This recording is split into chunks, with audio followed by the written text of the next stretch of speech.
नमस्कार मंडळी, महिनाभर टिकणारे पीठ न भाजता किंवा पाकही न करता, खवा मिल्क पावडर न वापरता पेढ्याच्या चवीचे झटपट होणारे अतिशय सोपे अशा लाडूची रेसिपी पाहूया।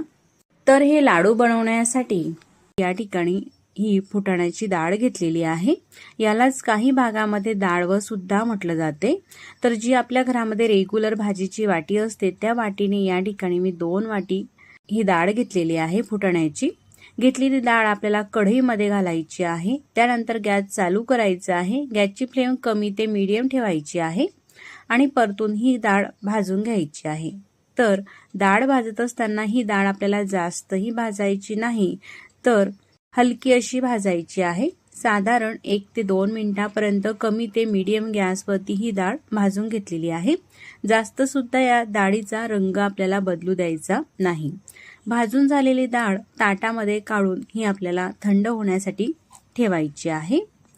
डाळ ही पूर्णपणे गार होत आहे तोपर्यंत मिक्सरच्या भांड्यामध्ये ज्या वाटीने आपण 2 वाटी डाळ घेतलेली आहे ना, त्याच वाटीने 1 वाटी साखर मिक्सरच्या भांड्यामध्ये टाकून ही साखर आपल्याला दळून घ्यायची आहे। तुमच्याकडे जर का रेडीमेड दळलेली साखर असेल त्या साखरेचा सुद्धा तुम्ही वापर करू शकतात। साखर दळताना अशी फाईन बारीकच आपल्याला ही दळायची आहे। त्यानंतर एक बाउल घ्यायचा आहे आणि एखादी अशा पद्धतीची चाळण घ्यायची आहे आणि ही साखर दळलेली चाळून घ्यायची आहे, म्हणजे अख्खे साखरेचे कण राहायला नको। साखर ही चाळून झालेली आहे। त्यानंतर डाळ जी आहे ती सुद्धा गार झालेली आहे आणि पूर्णपणे थंड झाल्यानंतरच ही डाळ मिक्सरच्या भांड्यामध्ये टाकायची आहे आणि डाळ सुद्धा मिक्सरला लावून ही दळून घ्यायची आहे। एकदम फाईन असं बारीक पीठ करायचं आहे। अजिबात जाडसर ही डाळ आपल्याला दळायची नाही। तर आता हे डाळीचं केलेलं पीठ सुद्धा चाळून घ्यायचं आहे। ज्या बाउलमध्ये आपण साखर चाळून घेतलेली आहे त्या चाळणीमध्ये ही दळून घेतलेली डाळीचं जे पीठ आहे ते टाकायचं आहे आणि चाळून घ्यायचं आहे, जेणेकरून काही जाडसर कणे वगैरे डाळीचे राहिले असतील ते निघतात या प्रकारे। त्यानंतर दळलेली साखर आणि हे डाळीचं पीठ मिक्स करून घ्यायचं आहे। या ठिकाणी आपण 2 वाटी डाळ घेतली, 1 वाटी साखर घेतली आणि 1 वाटी तूप घ्यायचं आहे। त्यानंतर हे तूप आपल्याला गरम करून घ्यायचं आहे, म्हणून कढईमध्ये टाकायचं आहे किंवा तडका पॅन मध्ये सुद्धा तुम्ही टाकून गरम करून घेऊ शकतात। अशा प्रकारे तूप खूप असं कडकडीत सुद्धा आपल्याला तापवायचं नाही, तर असं हे गरम झालेलं आहे। तर तुम्ही पाहू शकतात या ठिकाणी तुपाचा धूर वगैरे निघालेला नाही, तर तूप असं गरम झालेलं आहे, जास्तही खूप तापवायचं नाही। त्यानंतर हे जे तूप आहे पिठावरती टाकायचं आहे, एकदम सुद्धा टाकायचं नाही, तर असं थोडं थोडं करत टाकायचं आहे। तूप हे गरम आहे, हाताने मिक्स केलं तर चटका लागू शकतो, म्हणून उलटण्याने किंवा चमचचा वापर करून मिक्स करून घ्यायचं आहे। मिश्रण हे कोरडं वाटत आहे अजून, म्हणून पुन्हा थोडं तूप टाकते, पुन्हा मिक्स करून घेते। तर हे जे लाडू आहे बनवायला अतिशय सोपे आहे आणि फक्त 5 ते 7 मिनिटांमध्येच आपण हे लाडू बनवून घेऊ शकतो। चवीला सुद्धा अप्रतिम लागतात आणि बनवायला सुद्धा सोपे आहे।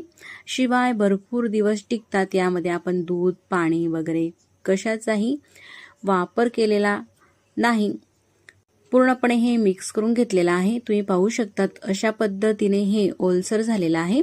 जर का यदा कदाचित तुमचं हे जे मिश्रण पातळसर वाटलं तुम्हाला, तूप जर का जास्त घातलं गेलं, तर पीठ पुन्हा थोडं बारीक करायचं डाळव्याचं आणि त्यामध्ये मिक्स करून तुम्ही हे लाडू वळून घेऊ शकतात, किंवा ड्राय वाटत असेल तर त्यामध्ये आणखी तूप टाकून घेऊ शकतात।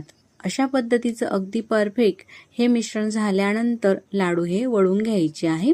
ज्या साईजमध्ये आपल्याला हवे, थोडे लहान किंवा थोडे मोठे मीडियम, त्या साईजमध्ये हे लाडू आपण वळून घेऊ शकतो। तुम्ही पाहू शकतात या ठिकाणी एकही क्रॅक वगैरे जात नाही। ह्या लाडूला अगदी बराबर हे लाडू वळून होत असतात। पहिला लाडू हा तयार झालेला आहे। असा प्लेन सुद्धा तुम्ही वळून घेऊ शकतात, किंवा मी आणखी तुम्हाला काही लाडू हे वळून दाखवते। अशा पद्धतीने मिश्रण घ्यायचं आणि हातामध्ये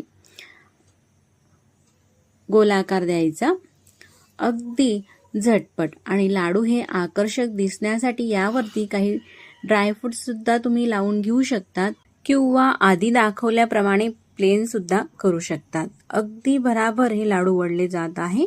तर या ठिकाणी लाडू हे आकर्षक दिसण्यासाठी पिस्त्याचा काप लावून घेते. किती मस्त असे हे लुसलुशीत पेढ्यासारखे हे लाडू दिसत आहे आणि अगदी भराभर हे लाडू वळले जातात. या ठिकाणी आपला दुसराही लाडू वळून झालेला आहे. तर अशाच पद्धतीने बाकीचे राहिलेले लाडू सुद्धा वळून दाखवते. त्यानंतर हे लाडू बनवण्यासाठी आपल्याला किती तुपाचा वापर करायचा आहे किंवा किती तूप हे लागलेलं आहे तेही मी तुम्हाला दाखवते. तर 2 वाटी डाळमध्ये साधारण हे 8 लाडू झालेले आहे, असे मोठ्या साईजचे. तुम्ही पाहू शकतात अगदी जिभेवर ठेवताच विरघळणारे एकदम लुसलुशीत खवा, मिल्क पावडर किंवा पाक न करता किंवा पीठ सुद्धा न भाजता अगदी झटपट हे लाडू आपल्याला बनवता येतात आणि चवीला सुद्धा अप्रतिम लागतात. शिवाय जास्त दिवस सुद्धा हे लाडू टिकतात, अजिबात खराब होत नाही. तुम्ही महिनाभरासाठी जरी ठेवले तरी हे लाडू अजिबात खराब होत नाही, कारण यामध्ये आपण दूध किंवा पाण्याचा वापर केलेला नाही.